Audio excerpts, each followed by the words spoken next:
Thanks a lot for the introduction, for the kind words. I'm very excited to be here and to talk to you about industrial process heat decarbonization with the help of thermal energy storage. I would like to start with a very brief overview on the magnitude and nature of the challenges that industry is facing in this context before I dive into the Lumenion specifics and a short case study to make it a little bit more tangible.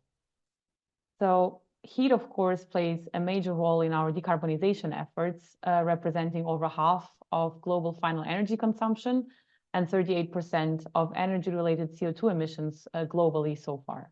At the same time, we're lagging behind in terms of decarbonization in this area, with an only over 10% share of renewable energy in global heat consumption at this moment. This is not enough, and current estimates actually done by the IEA suggest that we would need a 2.2 faster advancement of renewable heat consumption if we want to reach our net zero emissions by 2050. And of course, process heat, industrial process heat plays a very big role in this context. However, it's also a very complex role. And one of the main reasons for it is just because process heat supply has a very wide range of applications, which translates in very different requirements and subsequently in very different decarbonization strategies. If we look at the European Union, for instance, process heat represents around a third of total heating and cooling demand. And within these approximately 2,000 terawatt hours per year, we have a very wide range of temperature requirements. If we look, for instance, at the range up to 450 degrees Celsius, we see that it's around 25% of it, and it's 500 terawatt hours per year that are currently still largely supplied by fossil fuels. Now, if we look within a temperature range, we see that there can be very significantly different sector-specific requirements. In this temperature range, for example, if we pick out two prominent sectors, which are the pulp and paper and the food and beverage sectors, we can see that they have some similarities. They each represent over 10% of EU heat consumption in total, and they both have over 60% of their final energy consumption, which is process heat in this temperature range. However, it can be very different according to production site, for example, what kind of very specific temperature requirements there are, but also what kind of thermal energy is needed. Is it saturated steam, hot air, etc.? So besides the generally agreed need to decarbonize, industry is facing two additional pain points that forces them, or at least increases the pressure to switch energy supplies. And one is the topic of volatility, not only renewable energy volatility, but also price volatility. And the second is the general topic of price levels. We've seen in the last 3 to 4 years how quickly the situation can change and how much pressure it can put on industry. And of course, addressing these issues is a very urgent, a very important matter. However, it's also extremely challenging. And this is because it is tied to very significant financial commitments, and also to potentially very drastic process modifications, which are outside of the industry's core business. So the main task of a manufacturing company, for example, is not to deal with energy-related topics, but it's actually to manufacture the goods that they set out to manufacture. So looking at the options, what can industry do to decarbonize? From a technological perspective, we see the temperature range is what was at least the key driver for technical viability. And the higher the temperature requirement, the less options we encounter, at least at the moment. It is generally agreed that electrification is a promising option for decarbonization, not only because it covers a very wide range of temperatures, but also because it gives direct access to renewable electricity, and also because it has generally very high levels of technical efficiency. And efficiency is one of the key drivers, again, for competitiveness. So for the commercial viability of alternative options. If, for example, we again look at the temperature range from before, which is the, I would say, medium range for process heat, we generally encounter a situation where industry has natural gas or other kinds of fossil fuels as an energy source for process heat, And there we have generally efficiency levels of somewhere between 75 to 85%. If we look at alternatives, we have, of course, the topic of biomass, which is, however, a bit specific because it's generally tied to having the biomass on site as an input. Another very popular alternative to look at is hydrogen. However, in this application, we see two main challenges. One of them is the lack of short-term availability, both of the infrastructure and also of the energy supply. And the second is also the relatively high conversion losses for this specific application. So from our perspective, we have two promising options for electrification of process heat in a temperature range up to 450 degrees. One is thermal storage and the other is electric boilers. Boilers are an extremely interesting option. They have relatively low capex. They have very high levels of efficiency, and also they are a very established component of the energy system. So it's been there for a while. There is operational experience, and we know it works. However, the boiler has a big downside, which is it does not address the two pain points that we mentioned before. So it doesn't really help with the topic of volatility and price levels. And this is because the electricity intake has to happen at the same time as the thermal energy demand. We can only change that with, for example, demand-side management measures.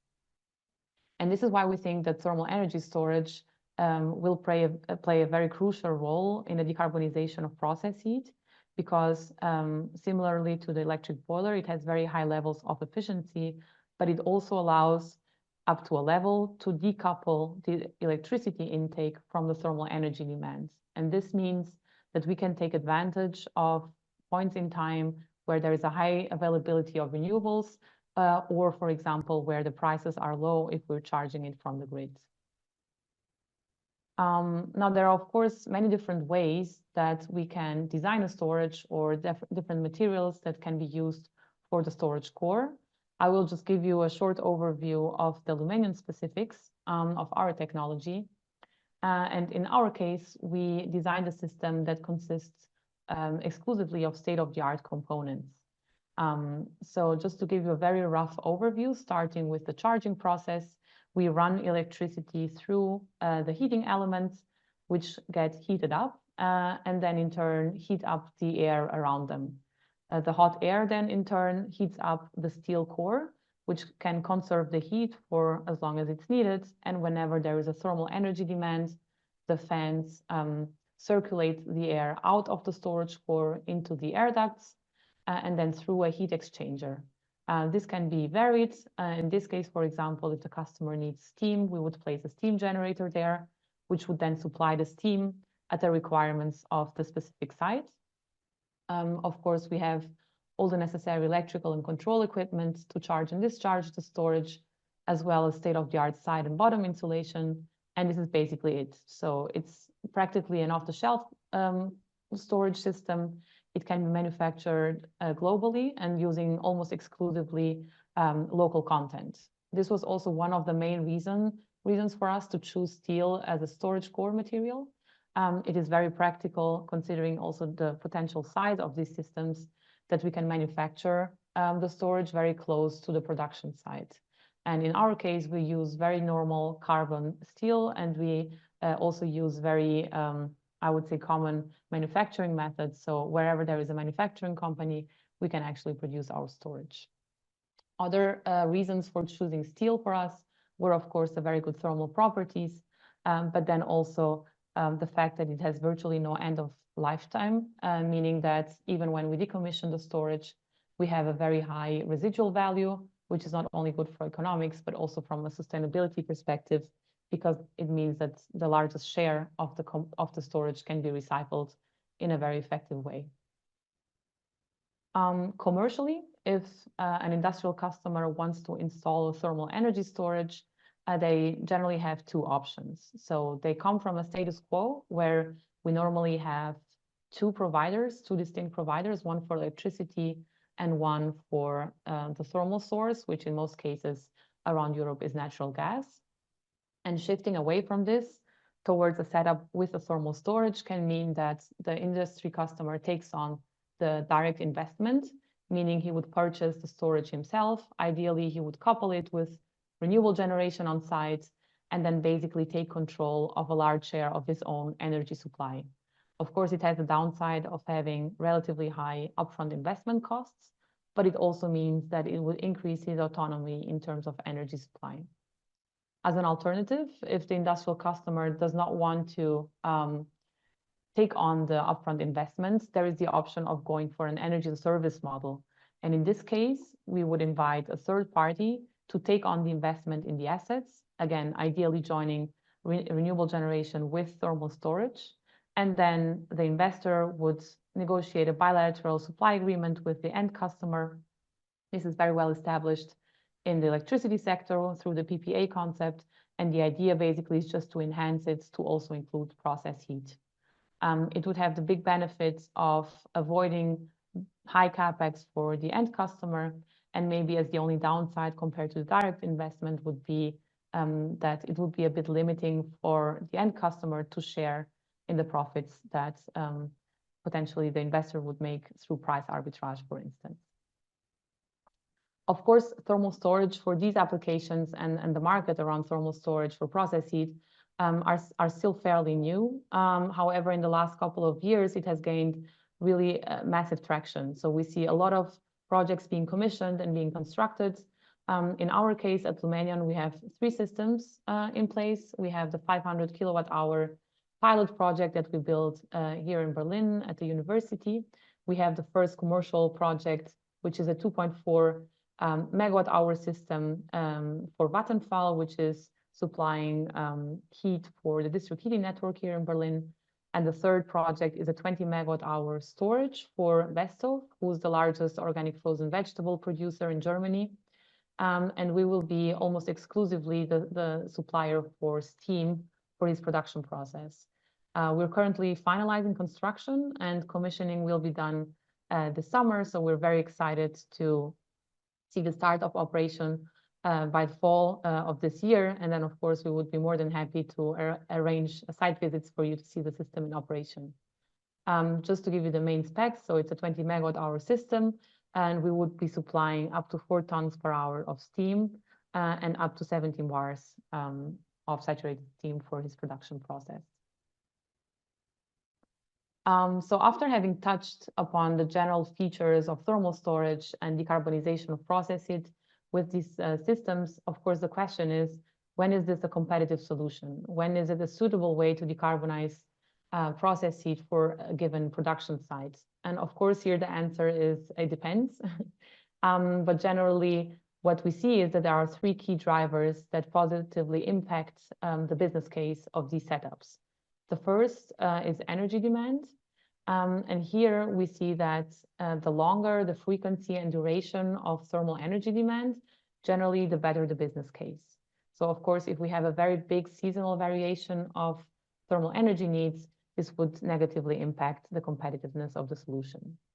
The second question, and this is a very relevant one, is what is the benchmark? So what are we comparing ourselves to? Is it the status quo, which would entail generally comparing the thermal storage to a natural gas-fired boiler? Or are we comparing this setup to another alternative to decarbonize process heat?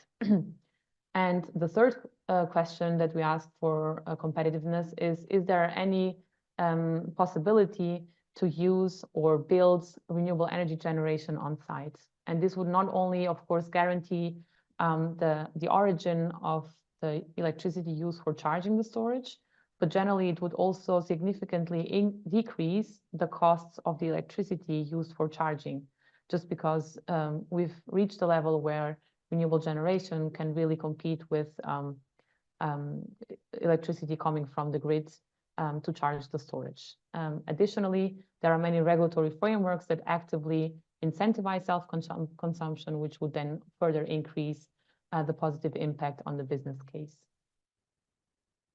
So just to make it a little bit more tangible, I brought a very short case study evaluation for a mock production site in Spain, so that we just can have a feeling for the impact of these kinds of setups. So for this case study, we assumed a production site that has a flat steam demand of 5 tons per hour at 9 bars and has an electricity demand of 15 gigawatt hours per year with very slight monthly variations. Spain has, of course, very favorable conditions when it comes to renewable generation, and we assume that this production site can install or has land availability to install solar PV. And for the top-up electricity, meaning for the electricity that comes from the grid to supply the missing part of the electricity and steam demand, we assume future prices from OMNIE, which is the Spanish market, plus the current Spanish grid tariff, yielding an average supply price for this industry customer of 60 euro per megawatt hour. Now, what we normally see in production sites like these is that the decarbonization process is, of course, a stepwise approach. And normally the first step towards decarbonization is, if it's possible, to install renewable generation to start decarbonizing the electricity demands. If, in this case, we assume that the customer would build a 3.3 megawatt peak solar PV plant in order to reach the generally economic share of 30%, more or less, coverage ratio of his electricity demand, we see that this would mean a 10% renewable coverage ratio of total energy demand, which means the 3.3 megawatt peak solar PV would cover 10% of the electricity and steam demands per year of this production site. If the customer goes a step further and decides to electrify his process heat demand and decides to go for an electric boiler, for example, he would need a system sized with 4 megawatts, meaning a 4 megawatt electric boiler would be sufficient to guarantee the coverage of the thermal energy needs.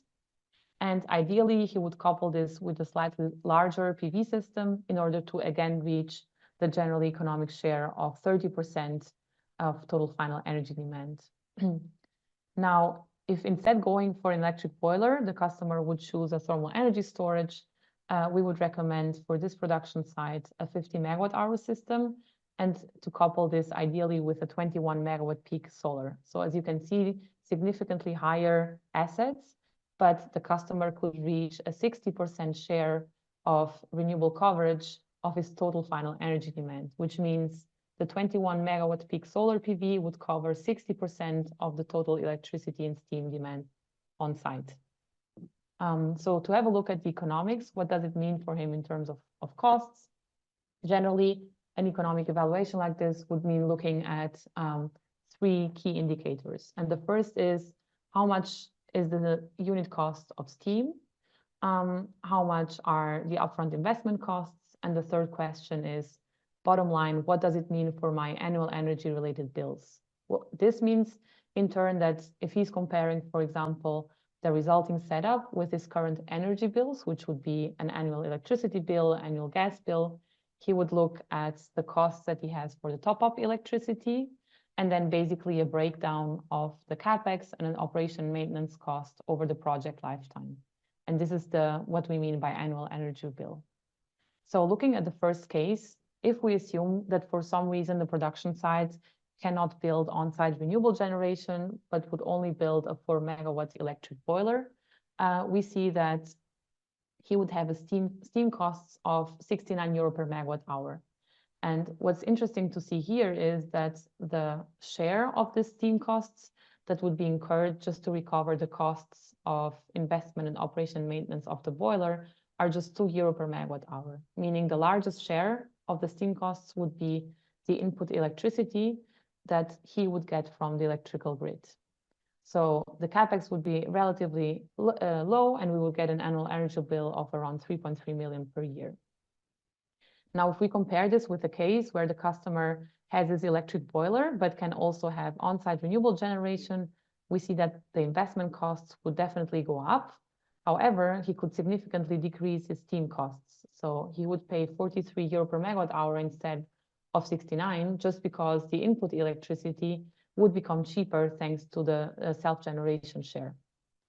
Now, for the interesting part, if we compare this with a thermal storage setup, first, in the case we don't have any renewables on site, and we could only charge the storage from the grid, we would suggest a 41 megawatt hour system, which, as you can see, could decrease the input electricity costs. So it would go down from 67 to 57 euro per megawatt hour. However, due to the slightly higher capex, we would have comparable steam costs and annual energy bills. The interesting case is where the customer can build a larger solar PV with a 50 megawatt hour storage. And as you can see, the input electricity costs could really significantly be reduced to 23 euro per megawatt hour, meaning that the steam costs, the resulting steam costs, would suddenly be 39 and not 69 euro per megawatt hour. So the topic of the very high capex gets a bit relativized if we look at, for example, the annual energy bill, in which we would pay 2.7 instead of 3.3 million per year in this setup. What's interesting about this analysis is that every customer has kind of different preferences or different, I would say, pain points. For some of them, the capex is the key driver. For some of them is the steam cost. For some of them, however, is the bottom line overall holistic consideration of energy-related costs. So it's important to always kind of make this distinction and, of course, not compare apples and oranges. So just to wrap it up, we've seen that process heat can be decarbonized with thermal energy storage, and the storage systems can also give access to predictable and nowadays already often competitive energy prices. We've seen that the Lumenion storage offers a very high modular and robust steel-based design, which can be manufactured using local content globally. We've seen that if an industrial customer is not interested in taking on investment costs, there is an interesting alternative with energy as a service models in which he would not only avoid high upfront investment costs, but also have access to predictable energy prices for a longer term. And maybe just as a last note, we just wanted also to offer our this availability to support your decision-making process by doing these kinds of analysis as presented before for specific production sites in which we can quantify the costs, benefits of thermal energy storage setups according to your decarbonization strategies. So thanks a lot for your attention, and I'm looking forward to your questions. So many thanks. This was a very, very nice overview of what Lumenion storage can offer. I think, yeah, really nice to see what it's able to do and how big the storage capacity already is. We have one question in the chat. I will just read it, so it's on the recordings. The question is from Maxim Moravsky. What are the economics in Germany, respectively Central Europe, with high electric grid charges, making renewable PPAs uncompetitive and large seasonal variability in PV output, making on-site production tough? Mm-hmm. Can you ever compete on LCOH, which 6 cents per kilowatt hour natural gas? That's an excellent question. And unfortunately, I have a very unsatisfying answer because it's highly case dependent. So especially in Germany, we have a situation where conventional energy supply is highly individual at industrial level, meaning that especially large industrial customers have individualized or customized supply contracts with utilities or are even directly in the markets.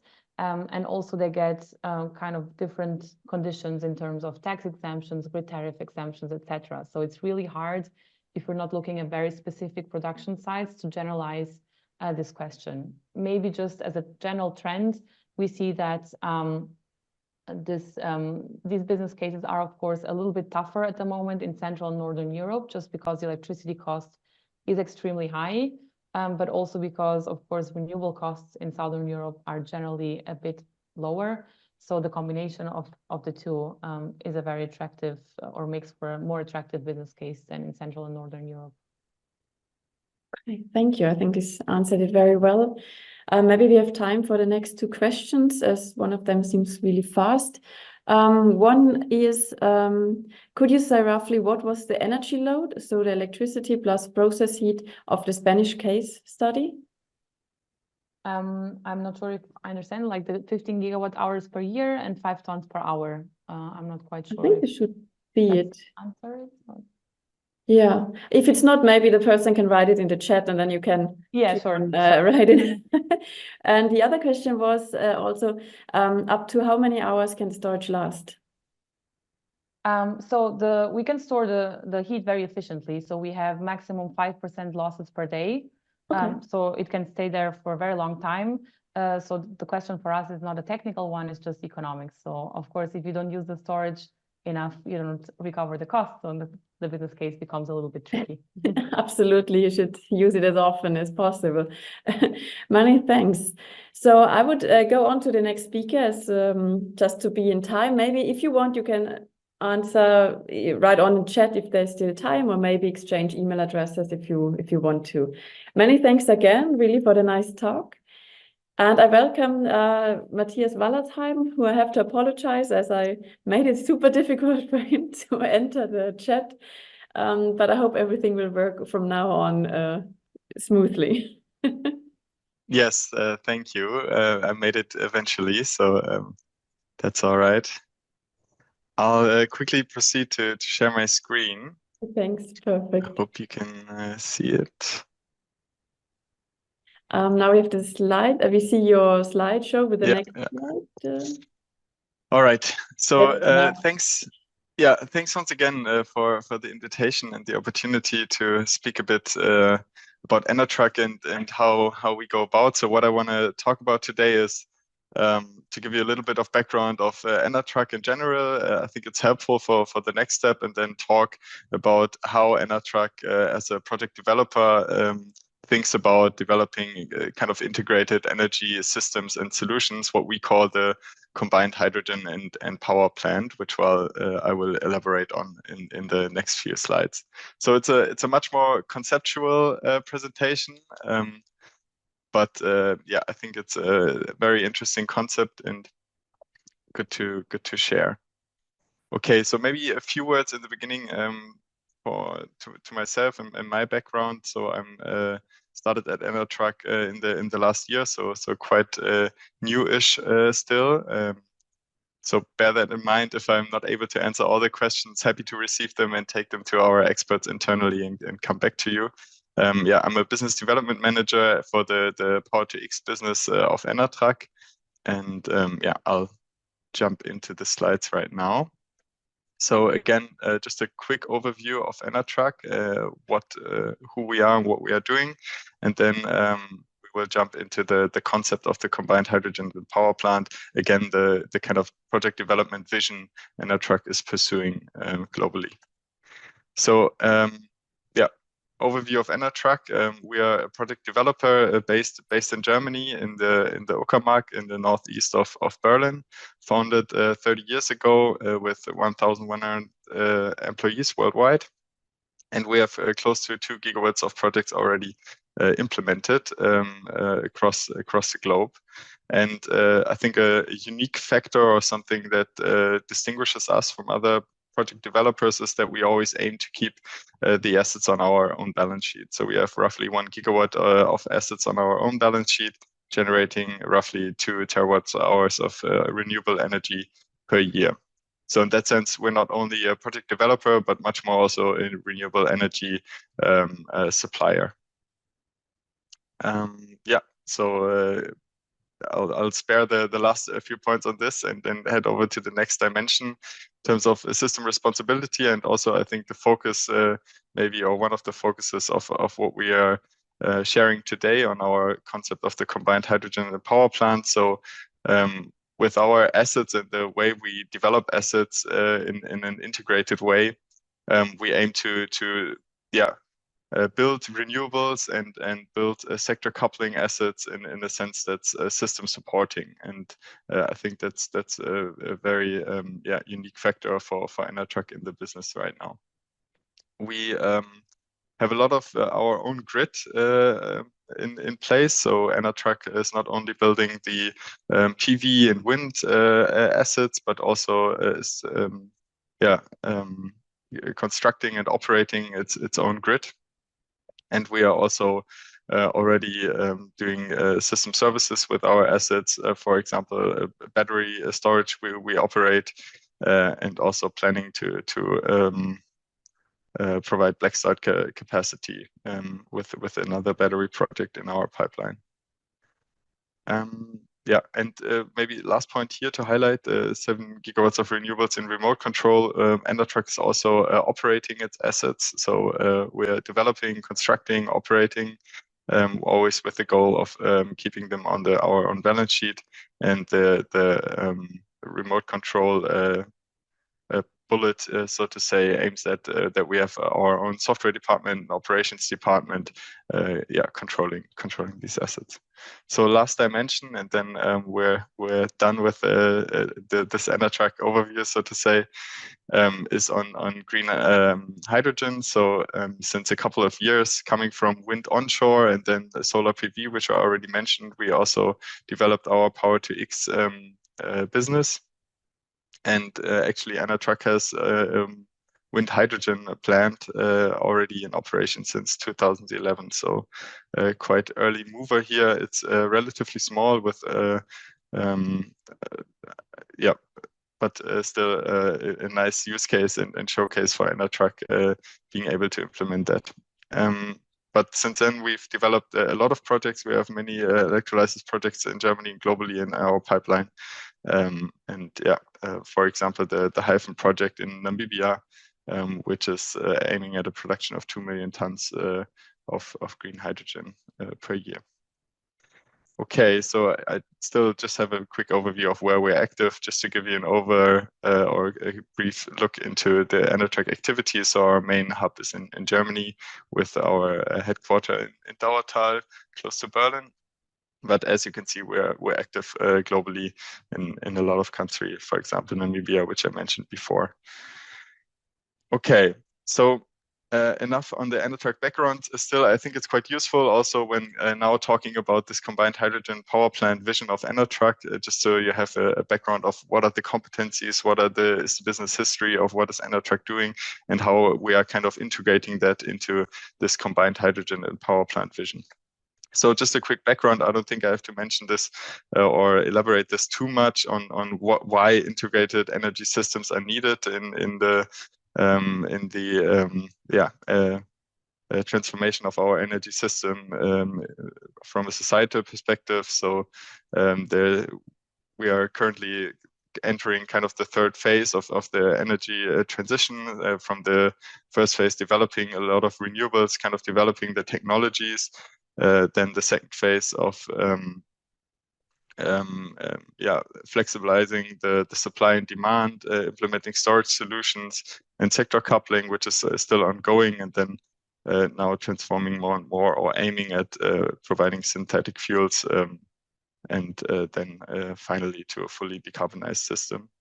And we see ourselves really as pushing kind of this, riding on this second phase and providing sector coupling, flexibilizing the energy electricity supply, and also in the storage of electricity in a smart way. And again, this is kind of what we implemented in our concept of the combined hydrogen and power plant. So on the next slides, I want to walk through with you on how ENERTRAG is kind of aiming at developing projects and sites in the future. So we kind of will build our own, what we call the combined hydrogen and power plant in several steps. And the first step for ENERTRAG is also historically where we come from, is developing renewables, right? So you see here kind of a radius of 20 to 30 kilometers, some site somewhere, maybe in Germany. And we would deploy wind onshore and solar as primary energy. Yeah, exactly. So that's always the first step. The second step in building up our combined hydrogen power plant is to lay down the so-called ENERTRAG collector grid. So this is just a grid collecting all the primary energy production, with only production attached to it. So this is something ENERTRAG is doing and providing and operating, as mentioned before, collecting all the energy. And then step 3 is I think what's been happening all around the world, right, is kind of feeding in this hybridized energy into the grid. So what ENERTRAG is maybe aiming here for, as a quick kind of side note, is to directly go to the TSO connection. So this is something we kind of want to bring to the table with the power and the capacity we develop. We are able to directly connect to the TSO.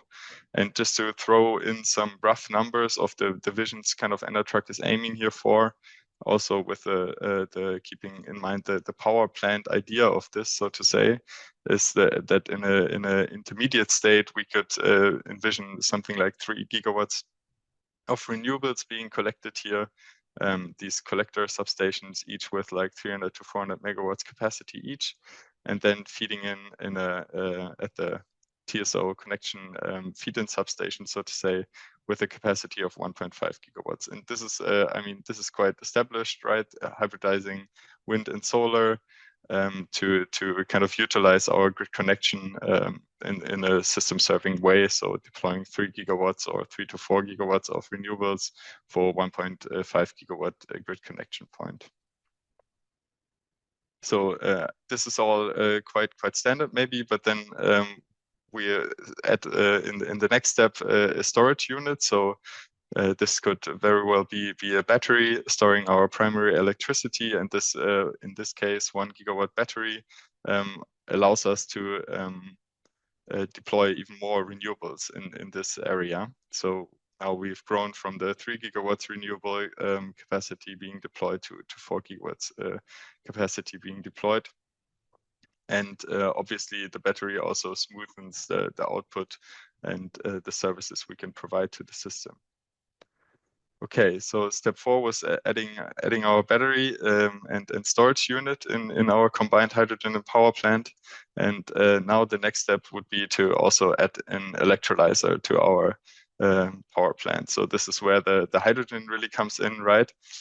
So now we can also set up a large-scale electrolyzers in our system, or maybe even multiple electrolyzers at the collector grid substations. Depends on the layout and what's optimal in that case. But as you can tell, adding another load in this system allows us to vastly ramp up again the renewables we can deploy in this area, and while keeping the grid connection capacity at the same level at the 1.5 gigawatts.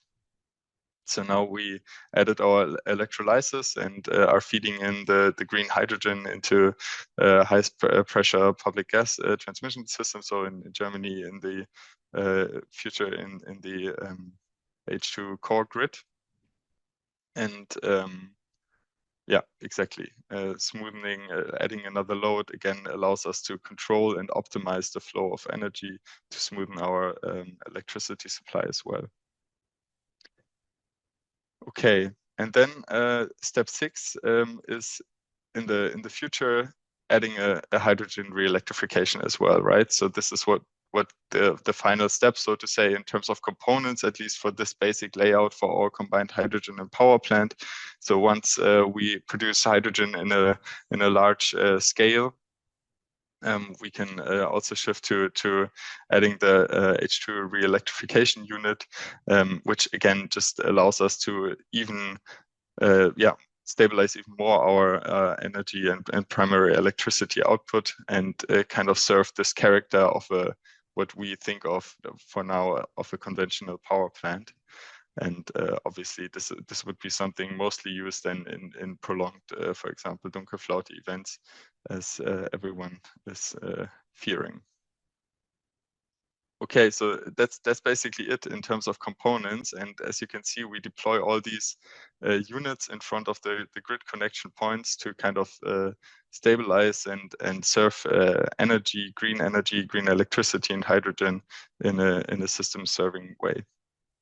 And again, ENERTRAG already has a software system in place to control and observe our wind and solar plants. And obviously, we would aim at controlling and optimizing the flow of the energy with a central control unit, always generating the highest value out of the electricity we are generating. and supplying this energy in, again, a system serving way. So that's the concept. I've walked you through now in several steps. We kind of built our own combined hydrogen and power plant. And now on the next slides, I just quickly want to show you the value of this concept as we see it in a production and load graph. So we mapped here an exemplary production and load profile for such a combined hydrogen and power plant with at a state or at a week with high renewables production. So what do you see here? You see maybe on the top right, our 3 gigawatts solar and 4 gigawatts wind being deployed. So these are our 7 gigawatts of primary electricity, which we laid down and are generating electricity. The blue area in the graph is the energy produced by the wind, and the yellow one produced by the solar. And you can see the typical profiles as we might expect during a week of a lot of solar activity and a lot of wind. And on the positive y-axis of this graph, you can see the energy we are feeding into our power sector. So this is just the electricity that goes straight to the grid via our grid connection. And we marked here at 1.5 gigawatts with the red line our grid connection capacity. So that's the maximum we can feed in, even though the demand is rising above it at some points, as you can see. So yeah, the blue line on the very top is kind of the demand we see in the grid at each day and each time. And now, as you can see on the negative y-axis, we put our loads, which are in front of the grid connection point, in our integrated energy system in the combined hydrogen and power plant. So we have our 3 gigawatts of electrolysis, which we deployed there, which is able to, kind of in times of very high renewable production, which is able to just absorb this additional production and generate a green hydrogen with this energy, which for the system and for the grid is a kind of a lower value electricity, right? Because we already fed in all the demand which we can, which is needed at a given point in time and maxed out by the grid connection capacity. So we can take this lower value electricity and generate green hydrogen molecules with it. Then on the bottom, for like extreme events of high production of renewables, we might have another heat production or something else. We don't even have the battery here in this layout, which could also in times feed in and take up some of the energy being produced additionally. And obviously, in the very worst case, on the bottom, you can see that we would have to curtail, but only in very few occasions, minimizing the curtailment of the system. One last point to highlight, which I didn't mention, is this kind of gray bar you can see here.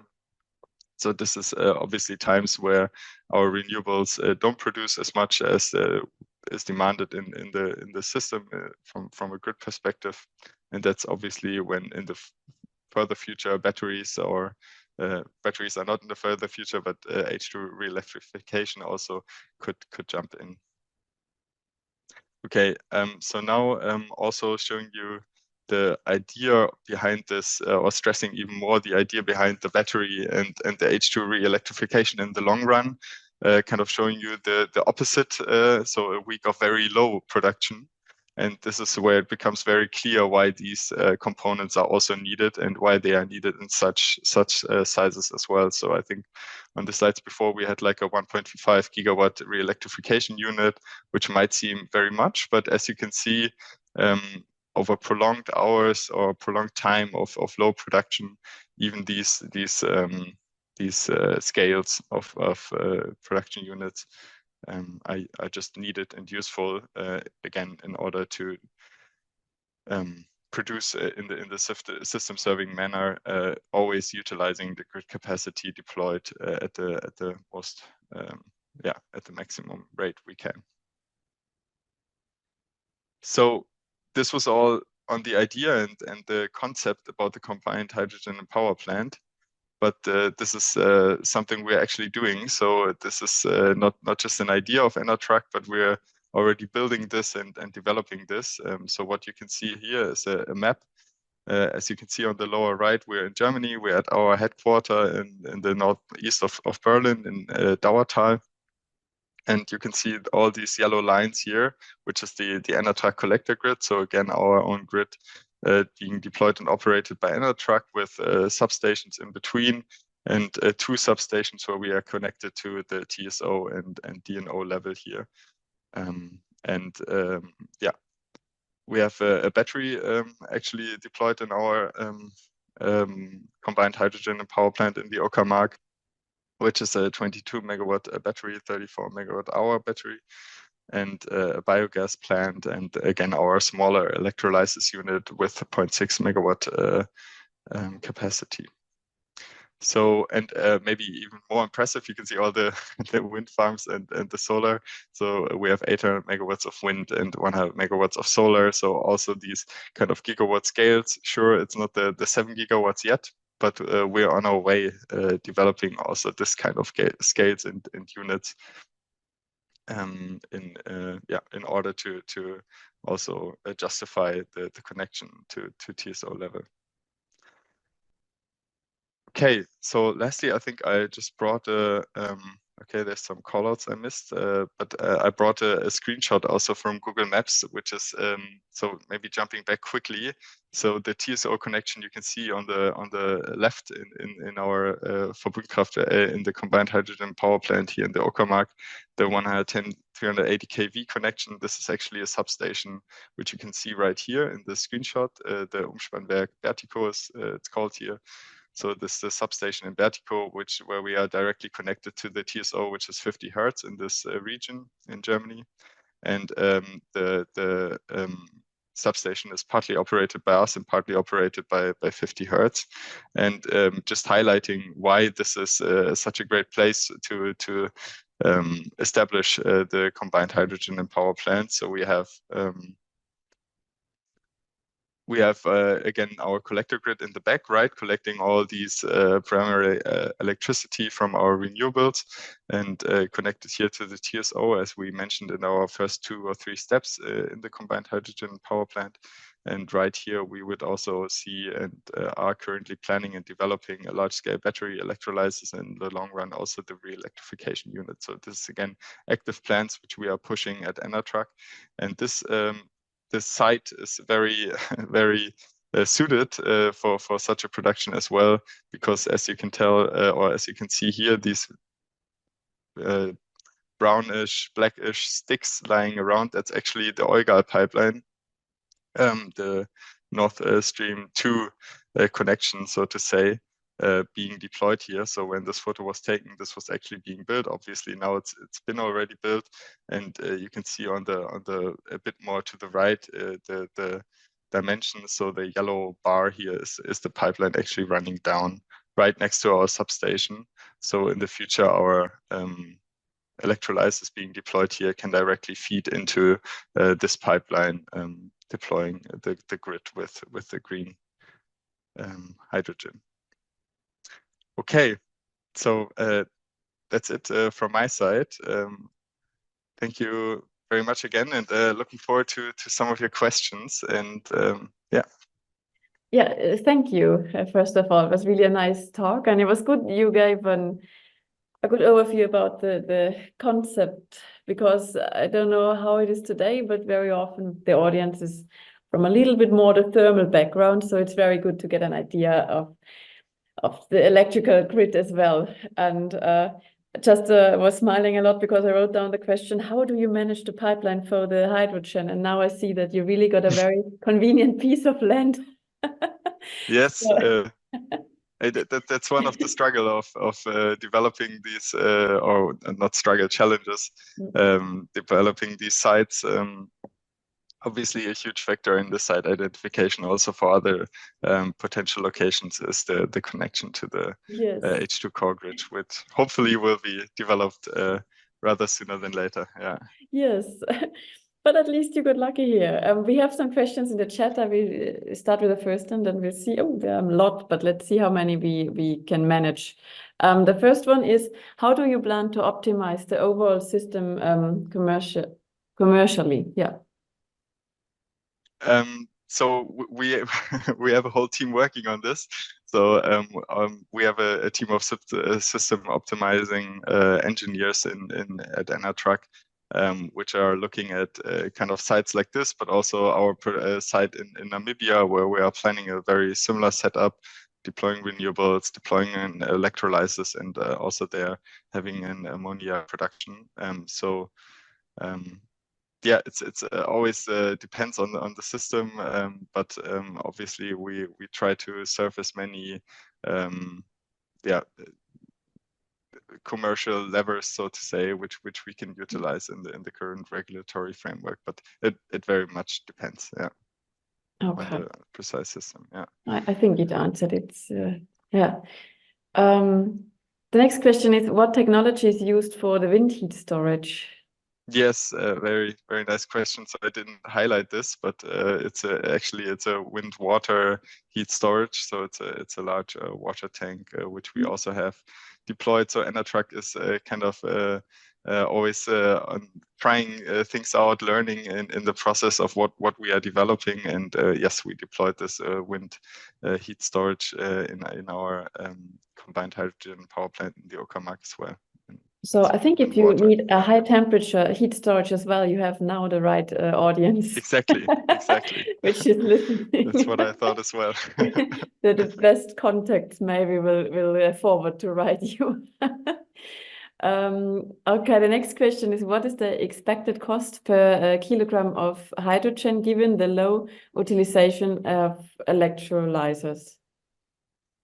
So again, also here it very much depends on the exact layout. I don't think I can give you a number right now. That would not be fair. But I think it highlights an important point. So the utilization of the electrolyzers is something which we are trying to optimize. It's a huge lever for the business case optimization, pushing the full load hours, and yeah, it's something we're working on, so to say, also in the realm of how we manage energy intake. So as of now, in the concept, we are only looking at our own renewables feeding into the electrolyzers, but yeah, again, it's up for optimization. But yeah, as we are seeing it in the models now, it's actually feasible for us to deploy. Perfect. I don't know if it's okay for you. There are two more questions, but we have 3 o'clock, and I don't want to stretch your time if you have to leave. That's all right. Perfect. So then I will just go with the next one. What end users do you see for the hydrogen generated in this plant? In which of those will it be cost competitive without subsidies, with direct electrification? Yeah, that's a good point. So again, end users, I mean, it's the same end users I guess everyone is looking at for the green hydrogen. The hydrogen, for example, we are currently producing is actually going into the mobility sector for quite some bit. So that's yeah, that also depends on where we produce. It depends on the project we're producing, how we kind of structure our offtake strategy around it.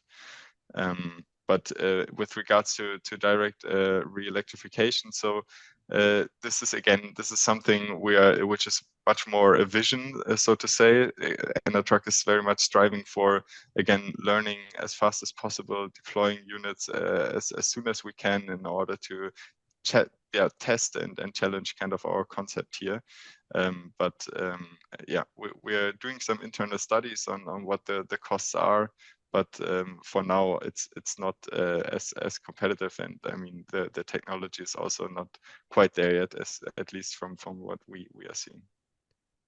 Okay, thank you. I think the last question was already also in the other question, but anyway, it was also about, is the hydrogen economical without a subsidies? Don't know if I pronounced it. Yeah. Also a good question. Again, very much depends on the system, right? So this is just one of our sites which we are developing, and yeah, we have projects being subsidized where subsidy is actually needed, while others are profitable in their business case without subsidies. So I couldn't answer this in a general manner. Yeah. I guess it's also a matter of time, right? If you do something new, it's with every technology, you need some, you want to demonstrate something, and you need some support somehow with every project in science.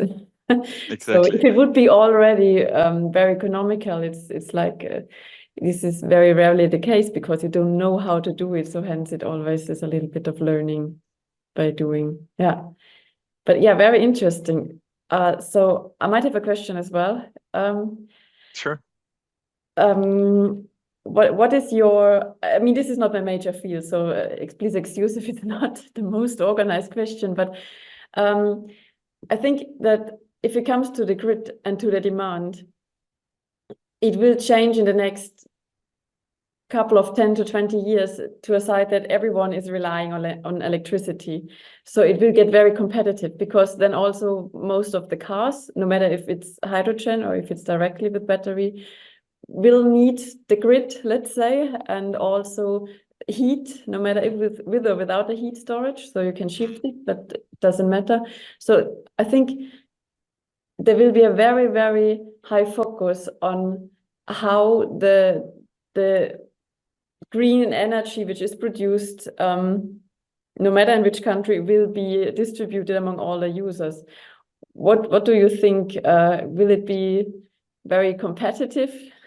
Sounds like a political question, but I think do you see already that there is a bit of competition who can have a good land, let's say, to have some renewable energy sites to go there, or is it still very open?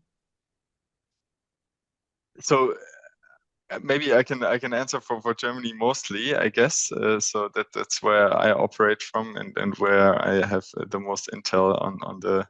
But if I understood the question correctly, it's much more about how competitive the site, securement is, and yes, it's very competitive already. So in terms of renewables, it's very competitive, and I think what ENERTRAG is trying to achieve here is with this integrated setup and supporting or supplying the energy in a system serving way. We have even higher standards, so to say, on the locations we are looking at, right? We need the connection to the TSO, the pipeline connection, which is crucial for us to develop such large combined hydrogen and power plants. But yeah, from what I can tell, it's a very competitive market, and it will only become more competitive in the next few years for sure. Okay. Yeah. Okay. So.